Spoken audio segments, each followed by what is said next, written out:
اثر نہیں کرے گی، معلوم کیا جائے کہ کس قسم کے مریضوں میں اثر نہیں کیا تھا.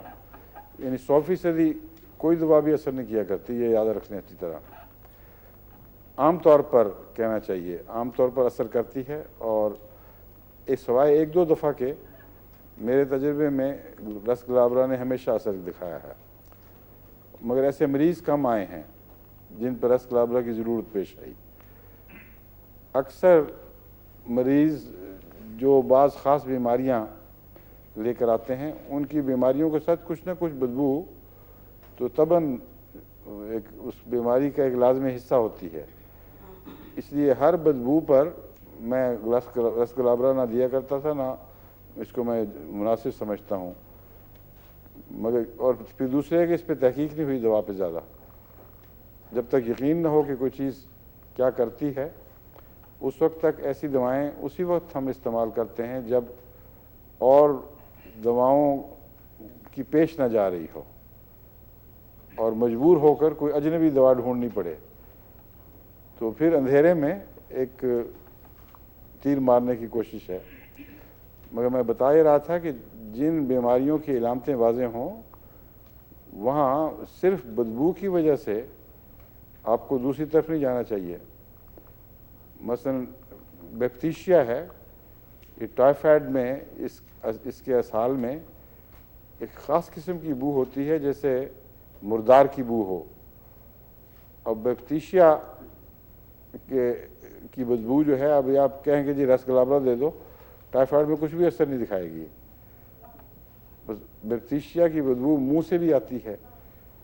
بیکٹیشیا کے نتیجے میں گلے خراب ہوں، اور اکثر ایسی انفیکشنز جو اپنے آخری مقام تک پہنچ جائیں، وہ جس کو کہتے ہیں نا بریک ڈاؤن کر دیں میوکس میمبرینز کو یا گلینڈز کو، اور وہاں کوئی دفاع پیدا نہ ہو رہا ہو، بدبو پیدا ہوتی ہو. لیکن اس کی گلے کی انفیکشن کی علامت یہ ہے کہ یہ درد نہیں پیدا کرتی. عام طور پر گلے کی انفیکشن سے شدید درد ہوتی ہے اور گلا پھول جاتا ہے. اس کے مریض کی گلے کی علامتیں بڑی خطرناک ہوں گی، مگر درد محسوس نہیں کرتا. اس کی وجہ ہے، ممکن ہے یہ ہو کہ یہ بریک ڈاؤن کی پوزیشن ہے، یہاں خون رش ہی نہیں کرتا، اب اس کو چھٹی کر گیا ہے، اس سے ریٹرن آف کہتے ہیں جس طرح. اور جب ڈاکٹر گلے کا ایگزامینیشن کرے گا تو اندر پیپ کے گہرے اسپاٹس دکھائی دیں گے.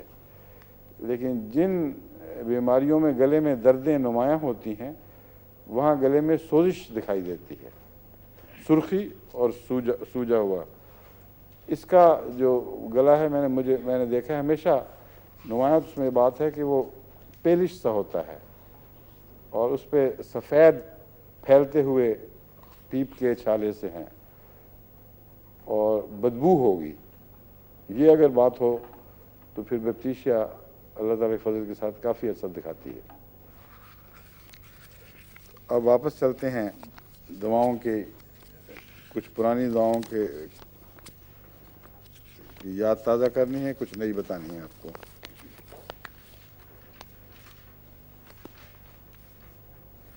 ایلیم سیپا کی بات ہوگی نا،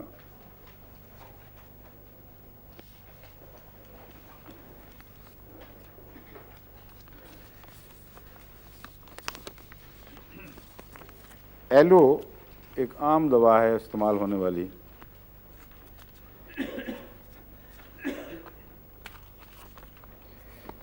ایلو میں عام طور پر ہوا پیٹ میں بہت زیادہ ہو، اسہال اور الٹی، اس کے لیے اور دواؤں کی طرح ایلو بھی ایک دوا ہے، لیکن اس لحاظ سے نان ڈسکرپٹ ہے، کیونکہ سینکڑوں دوائیں ہیں جو اسہال، الٹی اور ہوا اس کمبینیشن میں استعمال ہو سکتی ہیں. اس لیے بعض دواؤں کی کوئی خصوصی علامت، جیسا کہ میں نے کہا تھا، ٹیگ کرنے کے لیے، فلیگ لگانے کے لیے آپ کو یاد رکھنی چاہیے. ایلو میں ایک ایسی علامت ہے جو لائکوپوڈیم میں پائی جاتی ہے، اور ایلو میں وہ مشترک ہے. سی فوڈ سے اسہال لگ جاتے ہیں، اور جہاں بھی سی فوڈ سے اسہال کی ٹینڈنسی ہو وہاں لائکوپوڈیم کے علاوہ ایلو کی طرف دھیان جانا چاہیے، اور جہاں یہ علامت ہو وہاں سی فوڈ کے بغیر بھی اسہال اور پیٹ میں ہوا کا زور ہو تو وہاں ایلو کام کرتی ہے۔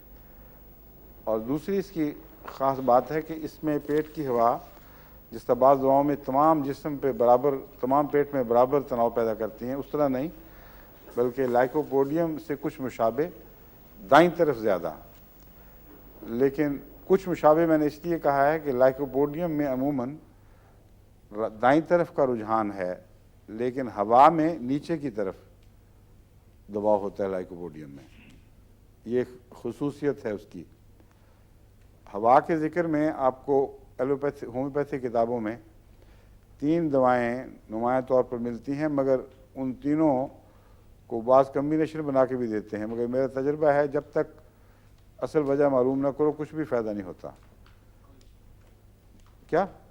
نہیں، کالچیکم ہے افارا، وہ ایک اور ٹمپینائٹس، وہ ایک اور بیماری ہے۔ روزمرہ عام طور پر انگلستان میں بڑی ہوا پیدا ہوتی ہے پیٹ میں، روزمرہ کی ہوا کی بات میں کر رہا ہوں، اس میں عام طور پر جو ہومیوپیتھ ہرد عزیز کتابوں میں ذکر کرتے ہیں، ایک کاربوویج کا، اس کی علامت یہ بتاتے ہیں اس کا دباؤ اوپر کی طرف ہے، اور ایک لائکوپوڈیم کا، اس کا دباؤ نیچے کی طرف ہے، اور ایک چائنا کا، وہ سارے پیٹ میں ہے۔ اور یہ علامتیں ایسی ہیں جو بہت سی دوسری دواؤں میں بھی پائی جاتی ہیں۔ سارے پیٹ میں ہوا والی دوائیں بھی کثرت سے ہیں، اور اوپر کی طرف والی بھی ہیں اور نیچے کی طرف والی بھی ہیں، اس لیے محض ایک فیشن بنا ہوا ہے یہ کہنے کا، اور اس طرح علاج نہیں ہوا کرتا۔ اس طرح ان 3 علامتوں میں آپ کام کر کے دیکھیں، کوئی فائدہ نہیں ہوگا۔ وقتی طور پر 2 مسائل درپیش ہوتے ہیں ڈاکٹر کو، ایک ہے ہوا رک کر وہ افارے میں تبدیل نہ ہو جائے، یا ہوا رکتی ہے تو اس کی وجہ معدے کا یا انتڑیوں کا کہیں اسپیزم ہو، اگر اسپیزم ہوگا تو وہ شدید کولک میں بھی تبدیل ہو سکتا ہے۔ اس لیے یہ بنیادی چیزیں ہیں جو ہوا کے فوری اثر کے نتیجے میں ڈاکٹر کے سامنے خطرے کے طور پر ظاہر ہوتی ہیں، ان کی روک تھام کے لیے علامتوں کے مطابق علاج ہوگا۔ یہ جو جنرل فارمولہ یہ کام نہیں کرتا۔ اگر انتڑیوں کی موومنٹ میں کمی ہو تو میں نے پہلے بھی بتایا تھا نکسوامی کا سب سے اچھا کام کرتا ہے، اور بدبو کی علامت نمایاں ہو تو یہاں رس گلابرا کی بجائے اگر اسہال کی بجائے ہوا میں غیر معمولی بدبو پائی جائے تو کاربوویج کا تعلق اس سے ہے۔ اور یہ بھی ٹھیک ہے کہ کاربوویج سے اوپر کی طرف دباؤ کا رجحان ہے، جس کا مطلب یہ ہے کہ اس کی انفیکشن یا کا سینٹر کہیں اوپر کی طرف ہے، یا ہو سکتا ہے معدے کا جو پیلورک اینڈ ہے جو انتڑیوں کی طرف کھلتا ہے منہ، وہاں بعض دفعہ تیزابیت کی وجہ سے وہ شکنجا سا آ جاتا ہے، اور اس کی وجہ سے معدے میں ہی ہوا پھولتی ہے، اوپر کی طرف رجحان کا ممکن ہے یہ مطلب ہو کہ معدے سے ہی کھانا اندر ہی گلتا سڑتا ہے، بدبو پیدا ہوتی ہے اور ہوا باہر کی طرف آتی ہے۔ مگر اگر باہر کی طرف آئے تو وہ ریلیف ہو جاتا ہے۔ ہم جو بات کر رہے ہیں وہ یہ ہے کہ ہوا اکٹھی ہو گئی ہے اور نہیں آ رہی باہر، اس وقت کاربوویج مفید رہتی ہے۔ اور چائنا عمومی پیٹ کی ہوا کے لیے اس صورت میں مفید ہے جبکہ چائنا کی دوسری علامتیں یعنی خشکی پائی جائے۔ بعض دفعہ لعابوں کی کمی کی وجہ سے انتڑیوں میں جگہ جگہ ہوائیں رک جاتی ہیں، اور چائنا کنین کو کہتے ہیں، کنین سنکونا سے بنتی ہے چائنا، تو کنین خشکی پیدا کرتی ہے، تو سارے ملیریائی ملکوں میں رہنے والے جانتے ہیں کہ کنین سے بڑی خشکی پیدا ہوتی ہے، میرا یہ تاثر ہے، میں نے غور کر کے دیکھا ہے، چائنا والی پیٹ کی ہوا ایسے مریضوں سے تعلق رکھتی ہے جن کی لعاب خشک ہو رہے ہوں، جن کی انتڑیوں میں جو نارملی گلینڈز کو جوسز نکالنے چاہیے ان میں کمی ہو. تو عجیب بدمزگی سی بھی پائی جاتی ہے اس کی ہوا میں، ہر حرکت پہ کچھ درد بھی ہوگی، اور سب طرف برابر، کیونکہ یہ خشکی سارے انتڑیوں سے تعلق رکھتی ہے، جہاں جہاں انتڑیوں کو جال ہے وہاں کہیں کہیں پاکٹس بن جاتی ہیں. اس میں چائنا واقعتاً مفید ہے. ایلوس کی علامت کیا بتائی تھی آپ نے؟ آپ کو کیا بتائی تھی؟ پیٹ میں ہوا، اسہال اور قے، یہ تین کمبینیشن ایلو کو بھی طلب کرتے ہیں اور دواؤں کے سوا. ایلو جب طلب کرتے ہیں تو اس کی خاص علامت کیا ہے جو عام طور پر دوسری دواؤں میں نہیں پائی جاتی؟ کیا؟ یہ تو بتائیے، تو سب دواؤں میں پائی جاتی ہے. کس طرف؟ دائیں طرف. ہاں، اور ایک اور دوا دائیں طرف تو کئی دواؤں کا بھی ہوتا ہے. کیا؟ سی فوڈ سے اس میں. ہاں، سی فوڈ. آئسٹرز ہضم نہیں ہو سکتے اس کو. جس مریض کے متعلق اس کو پتہ ہو، یہاں ایسے ملکوں میں، ہمارے ملکوں میں تو پتہ نہیں لگتا، لوگ پڑھتے ہی ہوں گے کہ آئسٹر کوئی چیز ہے، مگر انگلستان وغیرہ یورپ میں رہنے والوں کے لیے تو روزمرہ کا تجربہ ہے. جن کو آئسٹر کھاتے ہی سال لگ جائیں اور الٹیاں شروع ہو جائیں، ان کے لیے یاد رکھ لیں کہ لائکوپوڈیم بھی ایک دوا ہے اور ایلو بھی ہے. دونوں میں سے ایک بالعموم ان کے لیے بہت مفید ثابت ہوتی ہیں، اور صرف آئسٹر کے نتیجے میں بیماریوں میں نہیں، بلکہ یہ اسہال اور دست اور قے وغیرہ، یہ جس مریض کو ہوں اور آپ کو پتہ ہو کہ آئسٹر کو سینسٹیو ہے، اس کو ایلو دیں گے تو خدا کے فضل سے اکثر فائدہ ہوگا.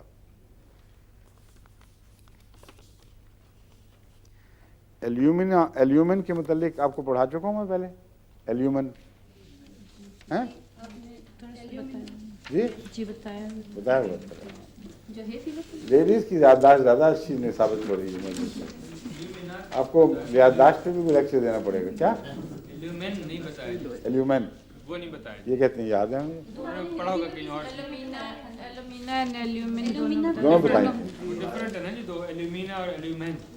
ہاں، دو ہیں. ایلیومن بتایا تو ایلیومن نہیں بتایا. یہ کہتے ہیں بتایا. میرے کاغذ بھی کہہ رہا ہے بتایا. اپنے ہے فیور کے سلسلے میں جو بتایا تھا نا ایلیومینا وہ بتایا. اچھا، ایلیومن نہیں بتائی. ڈاکٹر صاحب ٹھیک کہہ رہے ہیں، کیونکہ آپ کو کس طرح یاد آ گئی جب بتائی نہیں میں نے. عبدالرشید صاحبہ فرمائیے. جو بات بتائی نہیں تھی ویسے پڑھی ہو تو پھر کیا ہو سکتا ہے میں نے ویسے پڑھی ہو، جب آپ بتاتے ہیں تو میں گھر جا کے دیکھتی ہوں. اچھا، خود پڑھ لیتی ہیں جا کے، ذہن پہ اثر رہ جاتا ہے. ایلیومن اس کو کیا کہتے ہیں اردو میں؟ پھٹکری تو نہیں ہوتی ایلیومن کی؟ پھٹکری ہے جی. پھٹکری ہے. پھٹکری کی کیا خاص علامت ہے؟ کوئی کسی کو پتہ ہے کیا کرتی ہے یہ کام؟ زخموں کو خشک کرتی ہے. ہیں؟ زخم کو خشک کرتی ہے. خشک کرتی ہے. کیوں؟ کس طرح؟ اس کے ڈاکٹر اندر صاحب آپ کا اندازہ ہے کچھ؟ پھٹا دیتی ہے چیزوں کو. ہاں ہاں، پھٹا کیا، یہ بات یہی اسی میں راز ہے سارا. پھٹا دیتی ہے. پھٹانا کیا مطلب ہے؟ مطلب خون کو جما دیتی ہوگی اس کے. ہاں بالکل ٹھیک ہے. یہ غازی صاحب کی بیگم نے بہت اچھا صحیح اندازہ لگایا ہے. ایلیومن یہ جو ہے نا، جس کو کہتے ہیں، کیا لفظ ہے اس کے لیے؟ Colloidal solution. انگریزی میں سائنس میں ایک اصطلاح ہے کولائڈل سولوشن. کولائڈل سولوشن میں ایلیومن وہی کام کرتی ہے جیسے بجلی سے خون جمتا ہے، اور بنیادی طور پر اس کی اس صفت کی وجہ سے اس کو گندے پانی کو صاف کرنے کے لیے استعمال کیا جاتا ہے. بہت سے زہر ہیں وہ بھی کولائڈل سولوشن کو جماتے ہیں. جہاں کلوٹنگ ہو وہاں دو تین وجوہات ہو سکتی ہیں کلوٹنگ کی. ایک وجہ یہ ہے کہ برقی رو کی طرح کا کوئی اثر یا کوئی ایسا زہر داخل ہوا ہے جو دو پولز منفی اور مثبت بجلی کے پول بنا دیتا ہے۔ ایلیومینا کو اگر پانی میں ڈالیں تو اس کے مالیکولز بٹ جاتے ہیں، مثبت چارج والا الگ ہو جاتا ہے اور منفی چارج والا الگ، اور اس طرح لنکس بن جاتے ہیں۔ بہت سی ایسی کیمیکلز ہیں جن کو پانی میں گھولیں تو مان اندر مثبت منفی اس قسم کے چارج الگ الگ ہو جاتے ہیں، جس کے نتیجے میں جو کولائڈل سولوشن کے ذرے ہیں وہ اکٹھے ہو کے آپس میں جڑ کر تو بھاری ہو کر وہ بیٹھنا شروع ہو جاتے ہیں۔ کولائڈل سولوشن میں بھی منفی مثبت ذرے ہوتے ہوں گے، جو منفی ذرے ہیں وہ مثبت کی طرف کھنچ جاتے ہیں، جو مثبت ہیں وہ منفی کی طرف کھنچ جاتے ہیں، اور پولز کے اوپر اکٹھے ہو کر وہ ڈراپ ہونا شروع ہو جاتے ہیں۔ بجلی سے جو لوگ مرتے ہیں وہ اسی وجہ سے مرتے ہیں، کیونکہ ان کے اندر بجلی میں بھی یہ خاصیت ہے کہ کولائڈل سولوشن کو وہ چارج کرتی ہے اور اکٹھا کر کے سکیڑ کے ایک جگہ جمع کر کے گرا دیتی ہے۔ کولائڈل سولوشن ہوتا کیا ہے، کچھ پتہ کسی کو؟ یہ سن لیں تاکہ بہت سی بیماریوں کی پہچان اور دواؤں کی پہچان میں آپ کو مدد ملے گی، کیونکہ جسم میں خون کے ذرے کولائڈل سولوشن ہیں۔ دو تین قسم کے سولوشنز ہوا کرتے ہیں، ایک وہ جو پانی کے کسی محلول میں حل ہو جائیں اور حل ہو کر اپنا وجود الگ کھو دیں، اس کے ساتھ یکجان ہو جائیں۔ ایسی صورت میں وہاں آپ کو کوئی تلچھٹ دکھائی نہیں دے گی۔ جو حل ہوئے ہوئے ذرے ہیں، جو چیز پانی میں رنگ گھولتی ہیں، مثلا آپ تو پانی کے ساتھ یک رنگ ہو جائے گا اور الگ الگ اس کا ذرہ دکھائی نہیں دیتا آپ کو۔ ایسے سب محلول ان کو کہتے ہیں سولوشنز، اور سالوینٹ کے اندر سولوشن بن جاتا ہے، کوئی چیز حل ہو جاتی ہے، سالوبل چیز سالوینٹ میں جائے گی تو سولوشن بن جائے گی۔ ہر محلول کی اپنی ایک کیپیسٹی ہے، اس کیپیسٹی سے زیادہ وہ کسی چیز کو اپنے اندر حل نہیں کر سکتا۔ کچھ ہیں جو حل نہیں ہوتے بلکہ باریک ہونے کی وجہ سے ذرے کچھ دیر کے لیے لٹک جاتے ہیں بیچ میں، اور جتنے گدلے پانی ہیں ان میں اکثر میں مٹی کے ذرے وغیرہ کچھ لٹکے رہتے ہیں اور پھر وہ بیٹھ جاتے ہیں۔ لیکن وہ ذرے جو بہت باریک ہوں وہ برابر لٹکے رہتے ہیں اور بیٹھتے نہیں ہیں اور حل بھی نہیں ہوتے۔ ایسے ذرے جو اس سائز کے ہوں کہ جو نہ حل ہوں نہ بیٹھیں، ان کو کولائڈل سولوشن کولائڈل کہا جاتا ہے، اور جس محلول میں یہ اس طرح لٹکے ہوئے آویزاں حالت میں پائے جائیں ان کو کولائڈل سولوشن کہا جاتا ہے۔ اس کی کوئی مثال آپ کو معلوم ہے کولائڈل کی؟ ایک اور بات میں بتاؤں، وہ جو پولز والی بات کہہ رہا ہوں، ہر تیزاب میں جو مالیکولز ہیں وہ دو حصوں میں بٹے ہوتے ہیں، ان کے ایٹمز ایک طرف منفی چارج، ایک طرف پازیٹیو چارج۔ پازیٹیو چارج کا ایٹم جو مالیکول کا حصہ ہے وہ ایک طرف ہو جاتا ہے اور دوسرا ایک طرف ہو جاتا ہے۔ تو ہر ایسڈ میں یہ صفت موجود ہے کہ کولائڈل سولوشن کو اکٹھا کرے۔ دودھ کولائڈل سولوشن ہے۔ دودھ جو پھٹتا ہے تو ہر تیزابیت سے دودھ پھٹے گا، اور وہ جو دہی کے بنانے کے جراثیم ہیں وہ بھی تیزابی مادہ نکالتے ہیں تو دودھ پھٹتا ہے۔ یسٹ وغیرہ کے اندر بھی یہ مادے پائے جاتے ہیں۔ ہر قسم کا خون، ہر زندگی کا خون کولائڈل ہے، اور کولائڈل سولوشن ایک ایسی عظیم پلان ہے اللہ تعالیٰ کی کہ اس کے بغیر زندگی میں بقا ممکن ہی نہیں تھی۔ یہ بہت گہرا تفصیلی مضمون ہے، اس وقت میں اس میں نہیں جاتا، میں صرف آپ کو یہ بتانا چاہتا ہوں کہ اللہ تعالیٰ کی جو ترکیبیں ہیں زندگی بنانے کی حیرت انگیز ہیں۔ ان میں ہر خون کو جو کولائڈل بنا دیا ہے، یہ اس کے نتیجے میں بے شمار فوائد پہنچے ہیں، اور زندگی کے لیے جس قسم کا محلول ضروری تھا، جس کے بغیر بن نہیں سکتی تھی زندگی، وہ اس سے پیدا ہوا ہے، کولائڈل کی وجہ سے۔ خون کے جو ذرے ہوں، ریڈ ہوں یا وائٹ کارپسلز ہوں، وہ سارے کولائڈل فارم میں خون میں دوڑتے ہیں۔ ایسے خون میں اگر پھٹکری چلی جائے تو وہ پھاڑ دے گی اس کو فوراً۔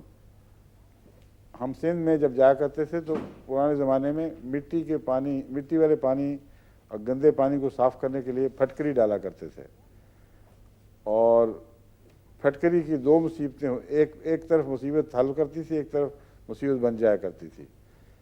جب پھٹکری ذرا سی زیادہ لگ جائے تو معدے پر اثر اور منہ میں اس کی عجیب خاص قسم کی تیزی سی محسوس ہوتی تھی، پانی بڑا بدمزہ ہو جاتا تھا۔ اگر تھوڑی لگے تو مٹی رہ جاتی تھی باقی۔ پھر آہستہ آہستہ وہ چیزیں ایجاد ہوئیں جو بڑے بڑے گھریلو پانی صاف کرنے کے لیے جو بناتے تھے نا، پورس مادہ، اس میں ریت بھی ہوتی تھی اور کئی ذرے لیئرز ہوتی تھیں، تو اندر پانی ڈال دیں، دوسری طرف پانی چھن کے نکل جاتا تھا۔ تو بہرحال پھٹکری اس طرح استعمال ہوتی ہے۔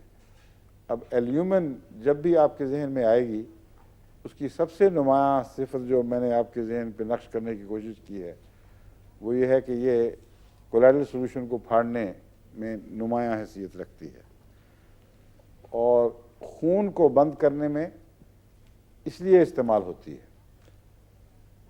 وہ جو کہتے ہیں نہ ہینگ لگے نہ پھٹکری، دو چیزیں ہمارے پرانے طب میں زخموں کے لیے استعمال کیا کرتے تھے۔ ہم بھی جب شکار وغیرہ پہ جاتے تھے، کوئی پرندہ زخمی چھوٹا سا ہو، اس کو بچانے کی کوشش کی جائے تو پھٹکری اور ہینگ لگا دیتے تھے اس کے اوپر، اور بعض لوگ نمک اور ہینگ لگاتے ہیں۔ نمک سے بہت تکلیف پہنچتی ہے، مگر پھٹکری بہتے ہوئے خون کو وہاں کلاٹنگ کرنے کی وجہ، منہ پر کلاٹنگ کرنے کے نتیجے میں یا خلیات کو سکیڑنے کے نتیجے میں بلیڈنگ بند کر دیتی ہے۔ اس لیے جو نئے حجام بن رہے ہوں وہ اپنے پاس روئی اور پھٹکری ضرور رکھتے ہیں، کیونکہ اس کا ان کو بکثرت شروع میں استعمال کرنا پڑتا ہے۔ ایک دفعہ ہمارے ایک حجام تھے، ان سے میں نے پوچھا، میں نے کہا آپ کو یاد ہے کہ پہلی حجامت جو آپ نے بنائی تھی تو کیسی بنی تھی اور کس طرح اور کتنی دیر میں؟ تو انہوں نے جو قصہ سنایا بڑا دلچسپ تھا، وہ بھی آپ کو سناؤں۔ اسی سے مجھے پھٹکری کا خیال آیا تھا۔ انہوں نے کہا کہ جب میرے باپ نے مجھے حجامت سکھائی تو نصیحت کی تھی کہ جب پہلی حجامت بناؤ گے نا خود میری عدم موجودگی میں، تو پھٹکری اور روئی پاس رکھ لینا، یہ کافی کام آئے گی۔ تو کہتے ہیں ایک بیچارہ دیہاتی نماز ظہر پڑھ کے میں آیا تھا، وہ پھنس گیا، اور وہ وقت ایسا تھا آرام کا کہ اور کوئی آ نہیں رہا تھا۔ میں نے کہا اب موقع بناؤ۔ کہتا 2 آنے میں نے اس سے طے کیے ٹنٹ کرنے کے، حجامت کو جس کو صفا کر دیتے ہیں نا، شیپ، اس کو ٹنٹ کہتے ہیں۔ کہتے ہیں میں جب کرتا تھا تو اف کی آواز اٹھتی تھی اور کئی ترکا لگ جاتا تھا، تو میں اسی وقت پھٹکری میں روئی بھگو کے وہاں لگا دیتا تھا۔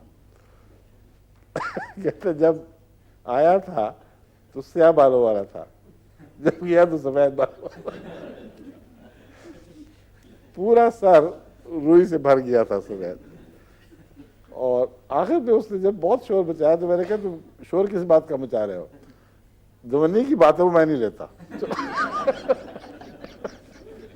یعنی جھگڑا صرف دونی کا تھا، اور دونی کہتا دونی کی تو میں نے پھٹکری لگا دی تھا۔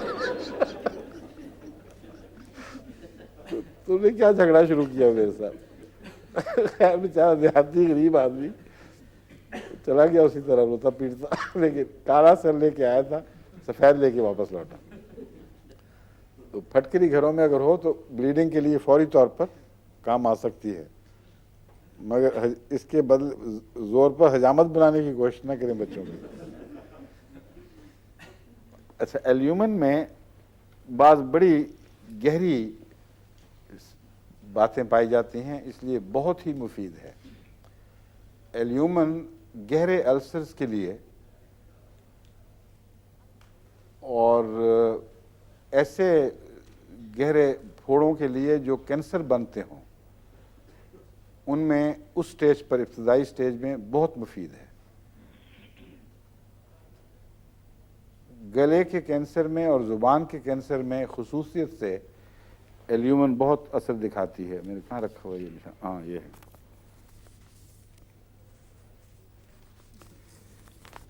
ایلیومن میں گلینڈز کا پھولنا اور سخت ہونا بھی شامل ہے۔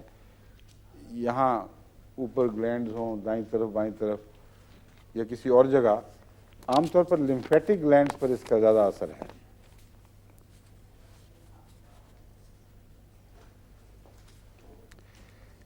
سر کی چوٹی پر گرمی اور دباؤ، جب سر درد ہو کسی کو تو اس میں یہ عجیب علامت ہے کہ گرمی بھی ہوتی ہے، سلفر میں بھی پائی جاتی ہے، دباؤ بھی ہوتا ہے جو سلفر میں بھی پایا جاتا ہے، لیکن سلفر کا مریض ہاتھ برداشت نہیں کرتا۔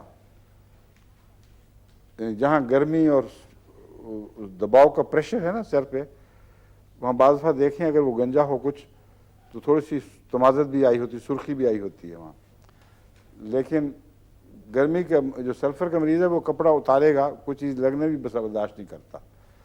ایلیومن میں یہ بات ہے کہ دباؤ کا احساس ہے لیکن دباؤ سے ہی فائدہ ہوتا ہے، اس لیے وہاں اگر ہاتھ رکھ کر دبایا جائے تو ایسا مریض چین محسوس کرتا ہے۔ ایسی صورت میں ایلیومن، یہ ایسی پکی علامت ہے یہ کہ اللہ ماشاء اللہ یہ کام کرتی ہے۔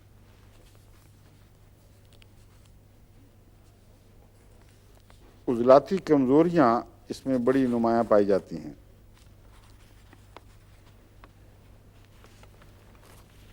عضلاتی کمزوریوں میں کچھ اس کی مثال پلمبم سے ملتی ہے۔ پلمبم کا پتہ کیا کہتے ہیں، کس کو کہتے ہیں؟ سکہ۔ اور سکہ ایک ایسی چیز ہے جو عام گھروں میں استعمال ہوتا ہے، یعنی عام روزمرہ کی زندگی میں انسان کے استعمال ہونے والی چیز ہے، اور سکے سے بعض دفعہ رائٹرز پالزی ہو جاتی ہے اور رسٹ جواب دے جاتی ہے، اس میں پلمبم بہت اچھا کام کرتی ہے۔ لیکن پلمبم میں مسوڑوں کے اوپر خاص یہ اثر ہوتا ہے کہ اس میں نلاہٹ نمایاں ہو جاتی ہے۔ اگر مسوڑے کالے سے نیلگوں سیاہی ہو اس میں، تو اس میں پلمبم اس کی خاص علامت ہے، وہ پھر جو چھوڑتے ہیں اس کو، السرز گہرے۔ جہاں تک پلمبم کی فالجی علامتوں کا تعلق ہے، ایلیومن اس سے بہت مشابہ ہے۔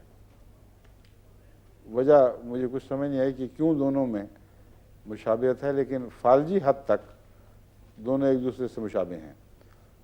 یہ اس لیے آپ کو مشابہتیں یاد رکھنی چاہیے کہ بعض دفعہ ایک پلمبم کا کیس آپ کے ذہن میں آتا ہے اور وہ فائدہ نہیں دے رہی، تو بجائے اس کے کہ نئی چھان بین دوسری شروع کریں، سب سے پہلے ان دواؤں کو آلٹرنیٹیو کے طور پر، متبادل کے طور پر استعمال کرنا چاہیے جو ان سے کچھ مشابہتیں رکھتی ہوں، اور مشابہتیں جزوی بھی ہوتی ہیں، بس جزوی مشابہتوں میں وہ استعمال ہوگی۔ ایلیومن پلمبم کی فالجی علامتوں میں فائدہ دے گی۔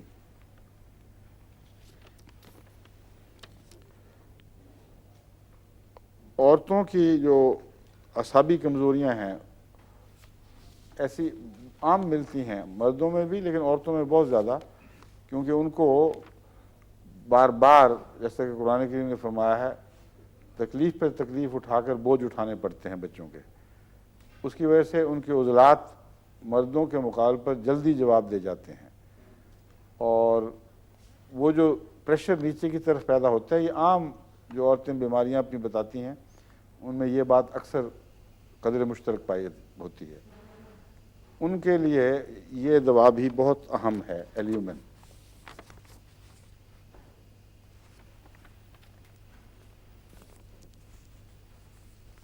اور اس کے اندر ایک ایسی بات ہے جو آپ وہاں پڑھیں تو پڑھ لیں، یہاں بیان کرنی مشکل ہے، مگر اس کی وجہ یہی ہوتی ہے کہ اس کے اندر کچھ فالجی علامتیں بھی ہیں اور کچھ سختیاں بھی ہیں، گٹھلیاں بھی ہیں۔ اب یہ دونوں باتیں جب اکٹھی ہوں رحم میں تو اس کے نتیجے میں بعض دفعہ پورا سلسلہ جو ہے وہ متاثر ہو جاتا ہے اور تکلیف پہنچتی ہے کافی۔ تو اس لیے ایلیومن کو ان باتوں میں آپ کو یاد رکھنا چاہیے، ایسے مریضوں کے لیے ایلیومن کام آئے گی۔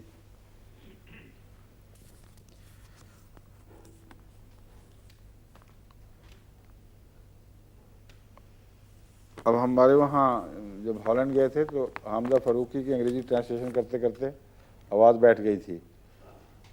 وقتی طور پر آواز بیٹھے تو اس کے لیے ہم عام طور پر بوریکس استعمال کرتے ہیں یا کوکا یا آرسنک، اس قسم کی دوائیں، لیکن جس کی آواز مستقل بیٹھی ہو اس میں ایلیومن بہترین دوا ہے۔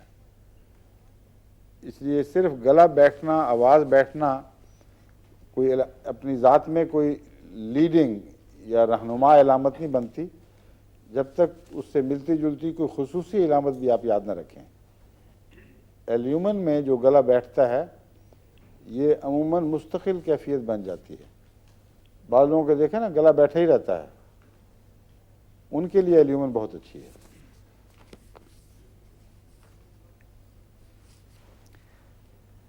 بہت گہری لمبا اثر رکھنے والی اور عارضی طور پر بھی خدا کے فضل سے شفا دینے والی اچھی دوا ہے۔ اس کو اپنی کتابوں میں پڑھ کر اس پر عبور حاصل کریں۔ جو نمایاں علامتیں ذہن پہ نقش کرنے کے لیے ضروری ہیں وہ میں نے آپ کو بتا دی ہیں۔ ایلیومنا ایلیومن ہے، ایلیومن کا مرکزی مادہ یعنی وہ دھات جس پر ایلیومن سالٹ بنتا ہے۔ پھٹکری ایلیومنا سے بنتی ہے، یعنی اس میں ایلیومنا کا مرکزی مالیکول پایا جاتا ہے۔ اور ایلیومنا آپ جانتے ہیں سب، ایلیومینم نہیں ہوتا جو برتن وغیرہ جو روزمرہ کے بنتے ہیں اور بڑی کثرت سے استعمال ہوتا ہے۔ ایلیومنا کے متعلق ایک بات شاید آپ کو معلوم نہ ہو، آج کل تو یہ سب سے سستا برتن بنانے کا مادہ ہے، یعنی وہ دھات جس سے روزمرہ غریب ترین آدمی بھی بیچارے ایلیومینم کے لوٹے یا کوئی تھوڑے بہت برتن بنا لیتے ہیں۔ ایک زمانہ تھا جب یہ نئی استعمال ہوئی تھی یورپ میں تو امراء کی اور رائلٹی کی نشانی تھی کہ وہ ایلیومن کے برتنوں میں کھانا کھاتے تھے، اور غریب لوگ بیچارے موٹی موٹی دھاتیں جو آج کل بہت مہنگی ہیں اور چاندی بھی استعمال کر رہے ہیں مگر ایلیومن کا سوچ بھی نہیں سکتے تھے، اور یہ ان کا فخر تھا کہ دیکھو کتنی ہلکی چیز ہے۔ ایلیومنا کے چمچے، کانٹے، پلیٹیں، برتن آج آپ اس کو ہاتھ لگائیں تو کرنٹ محسوس کریں گی، لیکن اس زمانے میں فیشن تھا کیونکہ یہ نئی چیز نکلی تھی اور سائنسدان کہہ رہے تھے ہم نے بریک تھرو کر لیا ہے اور بہت زبردست ایجاد ہے اور اب انڈسٹریل ریولوشن آ جائے گی انڈسٹری میں۔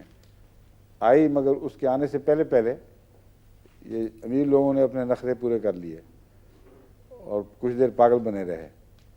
تو ایلیومنا کا زیادہ استعمال اچھا نہیں ہے کیونکہ اب محسوس کر رہے ہیں ڈاکٹر، پہلے شروع میں نہیں محسوس کیا کرتے تھے، اب ریسرچز جو ہوئی ہیں ان سے پتہ چلا ہے کہ ایلیومنا ضرور کچھ نہ کچھ گھل کر جسم پہ اپنا اثر دکھاتا رہتا ہے، اور اس کی ایک خصوصیت ایسی ہے جس سے میں سمجھتا ہوں کہ ہمیں اس کے متعلق زیادہ احتیاط کرنی چاہیے۔ آرٹیریو سکلروسس میں یہ چوٹی کی دوا ہے، جس کا مطلب یہ ہے کہ آرٹیریوسکلیروسس پیدا کرنے کا اس میں مادہ موجود ہے، اور اس سے مراد یہ ہے کہ خون کی رگوں میں تنگی پیدا ہو جاتی ہے، اور کرونک تنگی ہے، اور دماغ کی طرف جو فیڈ کرتی ہیں رگیں وہ نسبتاً کم اور پھر آہستہ آہستہ کم تر پہنچانے لگتی ہیں، جس کے نتیجے میں جو بڑھاپے کے اثرات تیزی سے بڑھتے ہیں، یادداشت پر بہت برا اثر پڑتا ہے،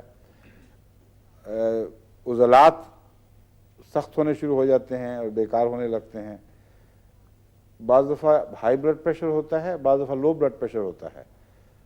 آرٹیریوسکلیروسس کے متعلق عام طور پر لوگ سمجھتے ہیں کہ ضرور اس کا ہائی بلڈ پریشر سے تعلق ہوگا، مگر ضروری نہیں ہے، ہائی بھی ہوتا ہے، لو بھی ہوتا ہے، اور مریض تیزی سے ڈسیبل سا ہوتا چلا جاتا ہے، ذہنی لحاظ سے بھی، عضلاتی لحاظ سے بھی۔ تو ایلیومینا اگر آپ اس کو دیں گے تو جلدی فائدہ کی امید نہ رکھیں، کیونکہ یہ بہت سلو ایکٹنگ دوا ہے، اور اس لیے کہ بہت سلو ایکٹنگ زہر ہے۔ جو زہر آہستہ آہستہ جسم پر اثر دکھاتا ہے، وہ جب دوا بنتا ہے تو دوا بھی آہستہ آہستہ اثر دکھاتی ہے، اور سالوں پر بعض دفعہ اثر پھیلتا ہے۔ اس لیے ایسے موقع پر کرونک ٹریٹمنٹ کے لیے اگر آپ ایلیومینا استعمال کریں تو میرا مشورہ یہی ہے کہ آپ اونچی طاقت میں اور لمبے وقفوں کے بعد دیا کریں، مثلا مہینے کے بعد 1000 طاقت میں یا 10,000 میں، یا اگر 200 استعمال کرنی ہے تو 10ویں دن ایک خوراک دے دی، اور اس کا جب اثر ظاہر ہوگا، اگر ہوا تو ایکیومولیٹڈ اثر پھر ظاہر ہوتا ہے۔ کچھ دیر تک کچھ نہیں پتہ لگے گا کہ کچھ مل بھی رہا ہے کہ نہیں، کیونکہ جو فائبرز تبدیل ہو چکے ہیں، جو ان کے اندر بیٹھ چکی ہیں بعض چیزیں، بعض گنجلیں بن گئی ہیں، جان نکل گئی ہے ان سے، ان میں رفتہ رفتہ جان پڑے گی، رفتہ رفتہ صاف ہوں گے۔ جب ہوتا ہے تو پھر تھوڑے عرصے میں نمایاں تبدیلیاں دکھائی دینے لگ جاتی ہیں۔ 1 سال آپ دوائی دیں کسی کو ایلیومینا، اور شروع میں ہو سکتا ہے کوئی فائدہ نہ ہو، اس لیے یہ ایکیوٹ میں نہیں استعمال ہوگی ان بیماریوں میں، ورنہ ڈاکٹر آپ کی دوائی لے گا کہ مجھے تو کوئی فائدہ نہیں ہوا، وہ تو فوری فائدہ چاہتے ہیں مریض۔ یہ ایسے مریض پر استعمال ہونے چاہیے جو سمجھدار اتنا ہو کہ وہ پتہ لگے کہ تمہاری گہری لمبی بیماری ہے، اس کو کھانے میں حرج کوئی نہیں، 1-2 سال استعمال کرو، اگر فائدہ ہوا تو پھر یہ رخ پلٹ جائے گا، اور تیزی سے بیکار ہو کر موت میں جانے کی بجائے تم تھوڑے سے اور اچھے دن کاٹ لو گے۔ اس لیے لمبے اثر والی دواؤں میں مریض کو سمجھانا ضروری ہوا کرتا ہے، اور پھر دیتے رہیں آرام سے اس کو۔ لیکن جو بیماریاں فوری آتی ہیں اور فوری خطرہ پیدا کر دیتی ہیں، وہاں کوئی ہومیوپیتھ کہے کہ فکر نہ کریں، آہستہ آہستہ اثر ہوگا، تو وہ پاگل ہوگا، اور پاگل ہی ہوگا جو اس سے علاج کرائے گا۔ اس لیے جو فوری ضرورت کی دوائیں ہیں ان کو فوراً استعمال ہونا، فوراً اثر دکھانا چاہیے، آہستہ والی کوئی بات نہیں ہوتی اس میں۔ اس کی جو دوسری روزمرہ کی علامتیں ہیں وہ یہ ہے کہ خارش میں استعمال ہوتی ہے یہ زیادہ، یعنی ایکیوٹ علامتوں میں۔ اس کی خارش پہلے ہوتی ہے، اور اس کے اوپر تھوڑے سے بعض دفعہ بھورے داغ یا کھجلی کے دانے یا چھلکے یہ بعد میں پیدا ہوتے ہیں، یعنی پہلے جلد بالکل صاف ہوتی ہے، اس پہ کوئی بیماری کا اثر نہیں ہوتا، وہاں خارش ہوگی اور ہوتی چلی جائے گی، بجائے آرام آنے کے اتنا انسان بچہ یا مرد چھیلتا ہے، یا یعنی انسان، کہ وہاں پھر دانے پیدا ہونے شروع ہو جاتے ہیں، بعض دفعہ ویسیکلز بن جاتے ہیں زرد رنگ کی پیپ کے یا سفید پیپ کے، بعض دفعہ چھالے بنتے رہتے ہیں، بعض دفعہ خون نکلنے لگ جاتا ہے، اور ایسی یہ بہت سی دوسری دواؤں میں بھی ہے، لیکن اکثر بیماریوں میں پہلے کچھ وائلنس کے آثار ظاہر ہوتے ہیں جلد پر، کچھ شوخی، کچھ تیزی کے اثرات، کچھ رنگ کی تبدیلی دکھائی دیتی ہے۔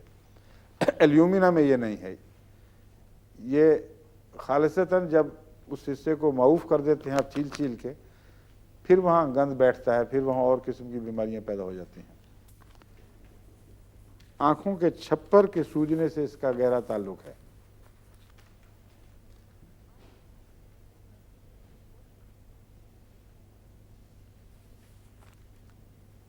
ایسا مریض جس کا معدہ کرونک خراب ہو،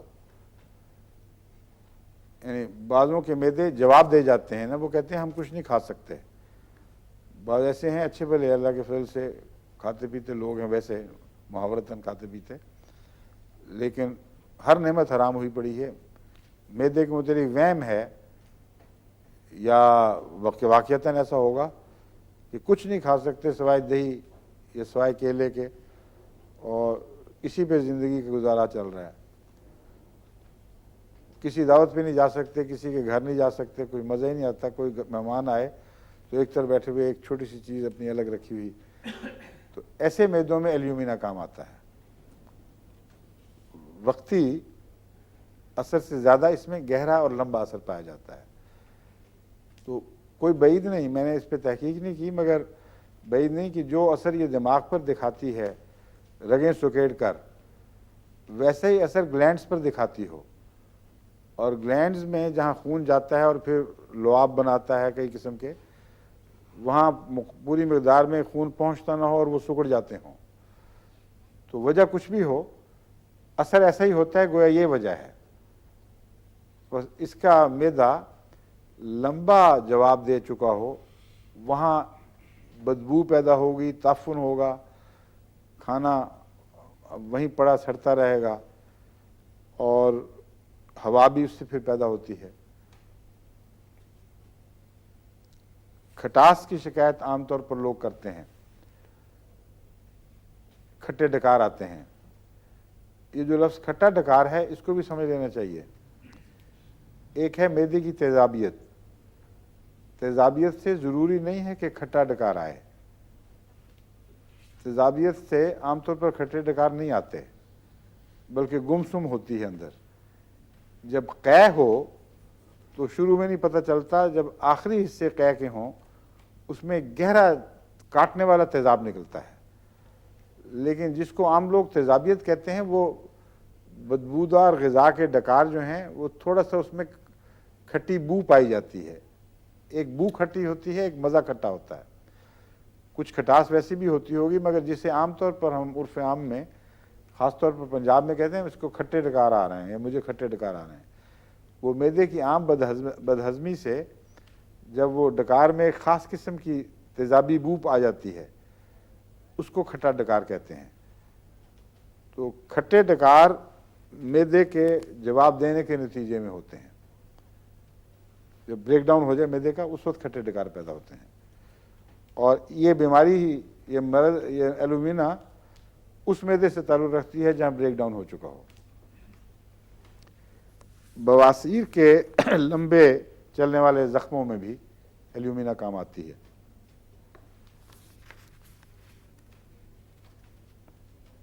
اس میں تیزابیت ایک نمایاں چیز ہے، مردوں کے بھی کام آتی ہے، عورتوں کے بھی کام آتی ہے، لیکن جب تیزابیت کے آثار پائے جائیں۔ عورتوں میں جو لیکوریا وغیرہ کی بیماریاں ہوتی ہیں، ان میں اس کا لیکوریا کی اگر یہ دوا ہے تو لیکوریا لازماً تیزابی ہوگا۔ بعض دفعہ اس میں اتنی زیادہ تیزابیت پائی جاتی ہے کہ صرف لیکوریا بیماری نہیں بلکہ اور بیماریاں اس کے نتیجے میں پیدا ہو جاتی ہیں۔ اس کی ایک خصوصیت یہ ہے عورتوں کے تعلق میں کہ عام حالات میں ایسی مریضہ کو قبض نہیں ہوتی، مگر حمل ہو تو قبض ہو جاتی ہے۔ بس اگر کوئی ایسی مریضہ ہو جس کو صرف حمل کے دوران قبض ہو، وہاں یہ دوا جو ہے اس کی نشاندہی ہو جاتی ہے۔